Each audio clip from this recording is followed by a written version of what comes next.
আসসালামু আলাইকুম। এবিসি স্কুলের পক্ষ থেকে আজকের এই ভিডিওতে আপনাদের সবাইকে স্বাগতম।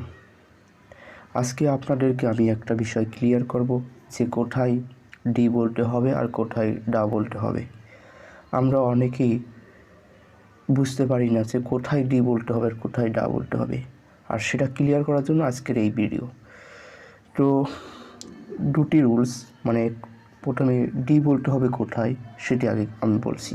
যে কোনো ইংরেজি শব্দের শুরুতে ভাওয়াল অথবা ভাওয়াল সাউন্ড দিয়ে হলে তখন ডি বলতে হয়।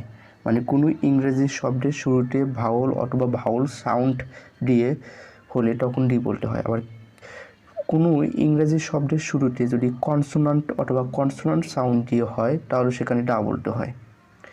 এক্সাম্পলের দিকে যদি আমরা খেয়াল করি, এখানে অ্যাপেল আছে, অ্যাপেল এখানে কিন্তু ভাওয়াল দিয়ে শুরু হয়েছে, ভাওয়াল সাউন্ড আছে এবং ভাওয়াল দিয়ে শুরু হয়েছে অ্যাপেল, তাহলে এখানে আমাদের ডি বলতে হবে, ডি অ্যাপেল। তারপর orange, D orange. Iron, D iron. এই যে ভাওয়াল সাউন্ড দিয়ে শুরু হয়েছে এবং ভাওয়াল দিয়ে শুরু হয়েছে, যার কারণে এখানে এই ডি বলতে হবে এখানে। আর এরপরে বল, BALL বল, দেখেন এখানে কিন্তু কনসোনান্ট দিয়ে শুরু হয়েছে, তাহলে এখানে আমাদের ডা বলতে হবে, ডা বল, ডা পেন, ডা বয়।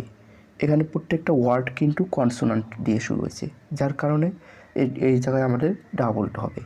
মানে মূল বিষয় হয়েছিল যেখানে কনসোনান্ট সাউন্ড হবে সেখানে ডা বলতে হবে, আর যেখানে ভাওয়াল সাউন্ড হবে সেখানে ডি বলতে হবে। তো ধন্যবাদ সম্পূর্ণ ভিডিওটি দেখার জন্য। আশা করি আপনাদের এই বিষয়টি ক্লিয়ার হয়েছে। যদি ভিডিওটি ভালো লাগে অবশ্যই লাইক, কমেন্ট, শেয়ার দিয়ে সাথে থাকবেন। আশা করি পরবর্তী ভিডিওগুলো দেখবেন। সম্পূর্ণ ভিডিওটি দেখার জন্য সবাইকে ধন্যবাদ।